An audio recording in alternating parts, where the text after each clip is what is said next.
Hey everybody, Guru Jerry Valido back again with Cinco Estilos Urban Arnis. Thank you for tuning in to this particular segment. We're going to talk about something that I like to call coach conditioned response. So what is coach conditioned response? Well, it is something, unfortunately, that happens way too often in the martial arts, and really a lot of the time in FMA. So what is it exactly? Coach conditioned response, let me give you an example. Let's say that we're doing an empty hand defense or technique against somebody throwing a right punch at you. And your feeder goes to throw you this right punch, and he holds his fist out there, and he freezes like a statue, and then you go and do whatever you're going to do, and it's all perfect, and it's all good, and it works.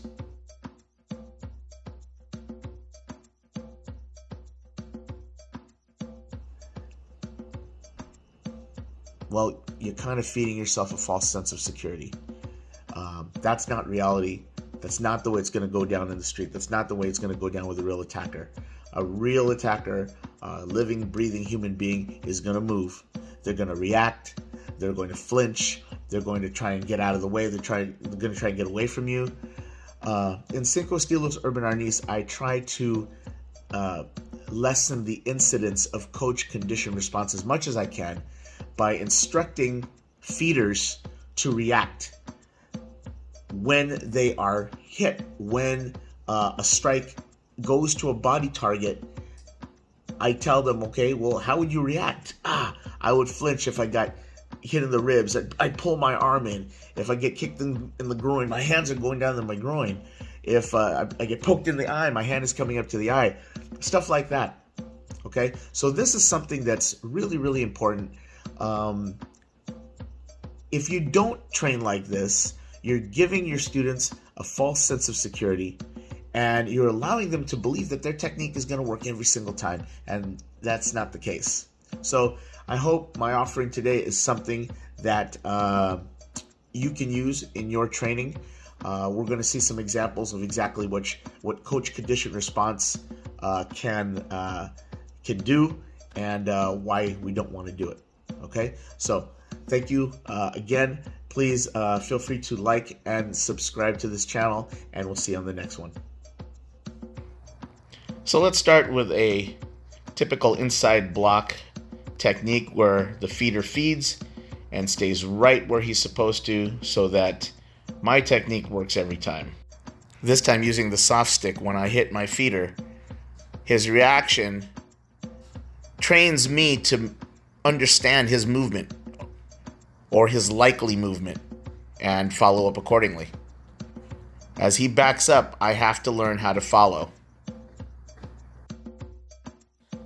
In this largo mano demonstration or long range demonstration, you can see that I very easily hit my feeder's arm as he feeds me his weapon. But now as he anchors his elbow and he's not being as cooperative with me, you can see that all I do is hit his stick. It's very easy to make a largo mano technique look good when your feeder gives you the exact target to hit every single time. It's not realistic, and it shouldn't be trained that way. In this next example, you'll see me do an inside block with my counter strike being to the opponent's front knee. And as you can see, the feeder does not react. He's being a good feeder, a cooperative feeder, and he allows me to continue my follow-up while he still stands in place.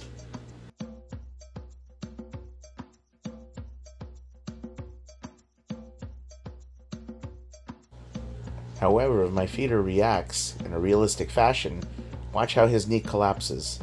I have to take that into account.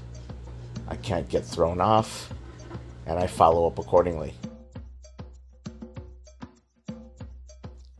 On this sweep block off an angle 2, just like any other block, when you block the opponent's weapon, you have done no damage to the opponent.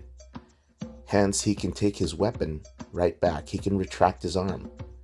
So I have to be prepared for that and know how to follow up immediately.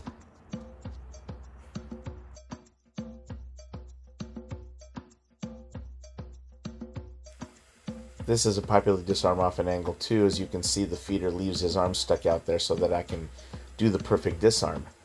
But realistically, the opponent could take his weapon back. He can retract his arm, as he does here. And then where's my disarm? It's gone. A more likely disarm, more practical and realistic one, is an impact disarm. With the impact disarm, you're destroying that hand, and the weapon drops right out.